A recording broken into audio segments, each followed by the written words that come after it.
இதை வந்து விசாரிக்கிறதுக்கு நம்ம கமலை கூப்பிடுறாங்க. அவர் வந்து வேட்டையாடு விளையாடு படத்துல விசாரிக்கிற மாதிரி விசாரிச்சுன்னா எப்படி இருக்கும்?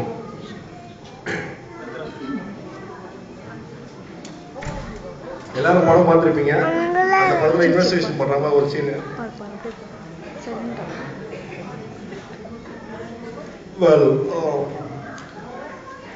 வடையில இருக்கிற ஃபிங்கர் பிரிண்ட் அனாலிசிஸ் செய்யப்பட்டது சண்டே 4 மணிக்கு.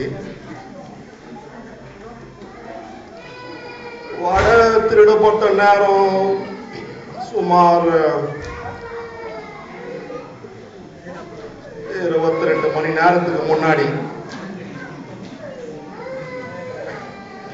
கடைசியா பிரகாஷ் ராஜ் பாட்டி கிட்ட பேசியிருக்காருன்னா அது 6 மணி.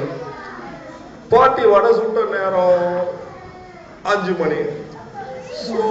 அப்படின்னா எல்லாமே 1/2 மணி நேரத்துக்கு முன்னாடி நடந்திருக்கு. வடை திருடினவன் இந்த வடை திருடிட்டு இந்த லண்டனுக்கு தான் வந்திருக்கணும்.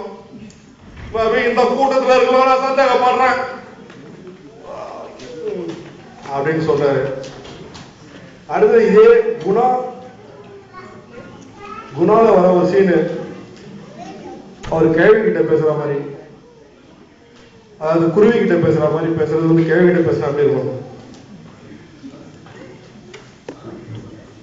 கேள்வி கேள்வி உன் அடைய சுட்டாங்களா? கேள்வி கேள்வி கேள்வி உன் அடைய சுட்டாங்களா? கேள்வி இந்த மனுஷங்கெல்லாம் சேர்ந்து இந்த மனுஷங்கெல்லாம் ரொம்ப அதிகம். ஆமா ரொம்ப அதிகம். எல்லாருமே சேர்ந்து சுட்டாங்களாம். வா கேள்வி நம்ம வந்து தனியா மனுஷங்க இல்லாத இடத்துக்கு போயிடுவோம். வா கேள்வி அப்படின்றாரு. அடுத்தது இதே வந்து நம்ம நாயகன் கமல் பேசியிருந்தா எப்படி இருக்கும்?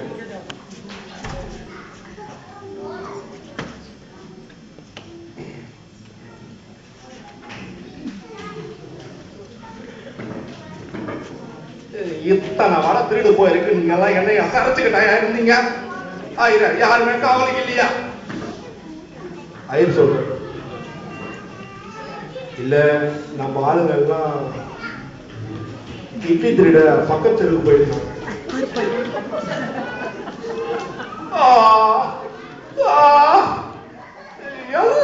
எல்லாருமே போயிருந்தாங்க.